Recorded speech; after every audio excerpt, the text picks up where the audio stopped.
Hello friends, welcome to my channel.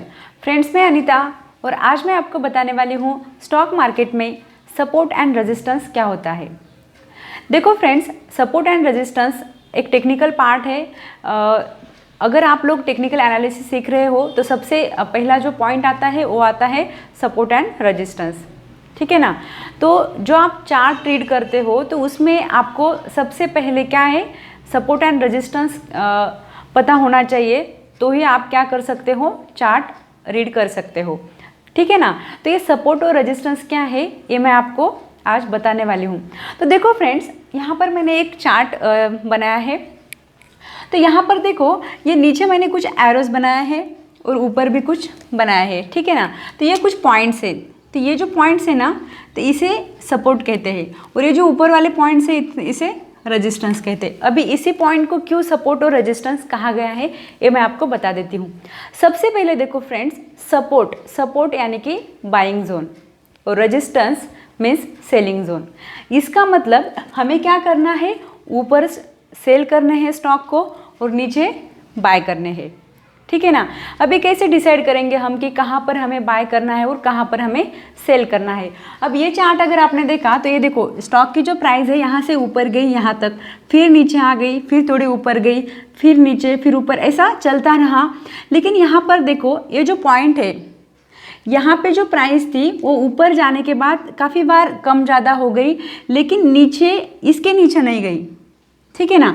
मतलब यहाँ तक आ गई प्राइस और इसके बाद दोबारा से प्राइस बढ़ना स्टार्ट हुआ, यानी कि ऊपर चली गई।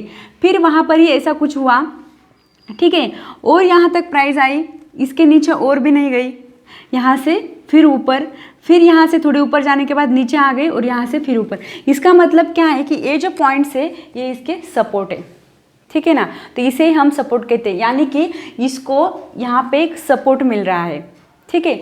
इस प्राइस के नीचे शेयर प्राइस नहीं जा रही है। इसका मतलब अगर यहाँ तक कोई स्टॉक आ गया है और इससे थोड़ा ऊपर चला जा रहा है तो हम क्या कर सकते हैं, यहाँ पे बाय कर सकते हैं, क्योंकि अब इसके नीचे ये नहीं जाएगा। देखो फ्रेंड्स, चार्ट जो होते हैं ना, एक पॉसिबिलिटी होती है, ऐसा नहीं कि कभी भी इसके नीचे नहीं जाएगा, ठीक है ना। तो पॉसिबिलिटीज़ क्या है, कम है। तो ये इसका क्या हो गया, सपोर्ट जोन हो गया या फिर सपोर्ट हो गया, ठीक है। अब यहाँ पे हमें क्या करना है, बाय करना है। आई होप आपको ये समझ में आया होगा कि क्या करना है। जैसे ही सपोर्ट से थोड़ा ऊपर स्टॉक जा रहा है तो हम क्या कर सकते हैं, बाय कर सकते हैं, यानी कि ये क्या हो गया, बाइंग जोन हो गया। अब इसी तरह से रेजिस्टेंस क्या होता है, देखो रेजिस्टेंस पे देखो, यहाँ तक प्राइस आ गए ऊपर, इससे ऊपर नहीं जा रही, यहाँ से और नीचे आ रही है, फिर थोड़ा ऊपर नीचे होने के बाद यहाँ तक आ रही है, ठीक है, फिर और इसके ऊपर नहीं जा रही है। इसका मतलब यहाँ तक अगर स्टॉक प्राइस आ गई तो हमें क्या करना है, सेल करना है, क्योंकि अभी नीचे आने के चांसेस ज़्यादा है, ऊपर जाने के कम है। इनकेस ऊपर गया भी तो भी हमारा प्रॉफिट यहाँ पे बुक हो जाता है, लेकिन चांसेस क्या होते हैं, नीचे आने के होते हैं। इसीलिए यहाँ पे हमें क्या करना पड़ता है, सेल करना पड़ता है। इसी तरह से देखो, और एक दो बार ऊपर नीचे हो गया, फिर यहाँ तक आ गया, यहाँ से फिर नीचे, तो ये क्या हो गया, उसका रेजिस्टेंस हो गया, ठीक है। अब देखो, ये जो रेजिस्टेंस और सपोर्ट है, ये तो मैंने आपको बताया कि बाइंग और सेलिंग के टाइम पे। इसी तरह से अगर आप शॉर्ट सेलिंग कर रहे हैं तो ही आपको क्या करना है, यही सपोर्ट और रेजिस्टेंस का यूज़ करना है। जैसे कि देखो, कभी कभी क्या होता है कि ये रेजिस्टेंस अगर ब्रेक किया, यानी कि कोई स्टॉक प्राइस जो है कि इससे भी ऊपर गई है, ठीक है, तो फिर चांसेस है उसके ऊपर जाने के, ठीक है। लेकिन यहाँ पे अगर हमने ये पॉइंट बना लिए तो ये इसका रेजिस्टेंस है, तो इसके ऊपर स्टॉक नहीं जाएगा। अब ये तो आपको समझ में आया कि सपोर्ट क्या है और रेजिस्टेंस क्या है। ये तो रेडीमेड चार्ट है, ठीक है, जैसे कि मैंने ऑलरेडी बना दिया है और आपको बता दिया है। लेकिन इसे ढूंढना कैसे, कैसे बनाना है ये, जैसे कि अगर आप चार्ट देख रहे हो तो आपको कैसे पता चलेगा कि कौन सा सपोर्ट है, कौन सा रेजिस्टेंस है, क्योंकि जब आप देखेंगे तो इतना सिंपल तो चार्ट आपको दिखाई नहीं देगा, ठीक है।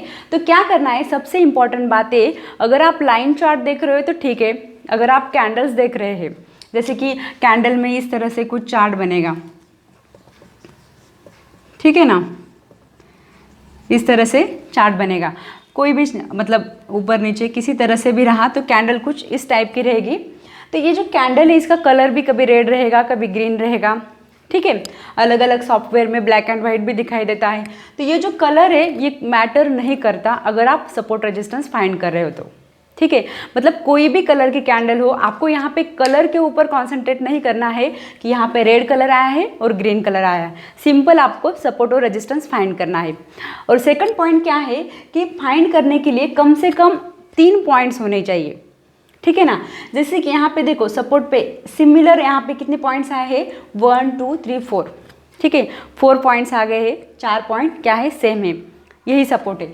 और इसी तरह से रेजिस्टेंस पे भी मैंने यहाँ पे 3 पॉइंट्स दिखाए, तो कम से कम 3 पॉइंट होने चाहिए। ऐसा नहीं कि यहाँ पे 2 पॉइंट बन गए और ये हमें पता नहीं है, ठीक है, यहाँ तक मतलब आगे क्या होने वाला है, तो यहाँ पे हम बोल नहीं सकते कि ये इसका रेजिस्टेंस है। कम से कम 3 बार वो चीज़ होनी चाहिए, 3 पॉइंट्स मिलने चाहिए, ठीक है, तभी आप क्या कर सकते हैं, उसका सपोर्ट एंड रेजिस्टेंस फाइंड कर सकते हैं। तो ये 2 इंपॉर्टेंट बातें थी।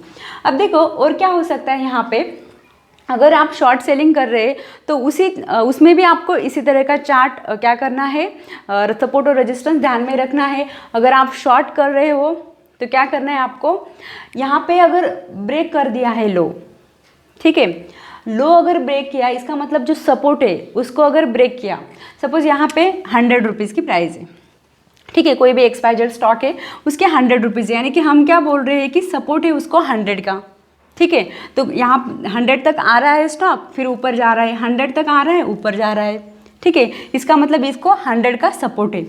इन केस 100 को अगर ब्रेक किया और ये नीचे आ रहा है 99, 98, 97, तो आप इसको सेल कर सकते हैं अगेन, क्योंकि और नीचे जाने के चांसेस ज़्यादा है। तो जो लोग शॉर्ट सेलिंग करते हैं वो क्या करते हैं, इस तरह से करते हैं।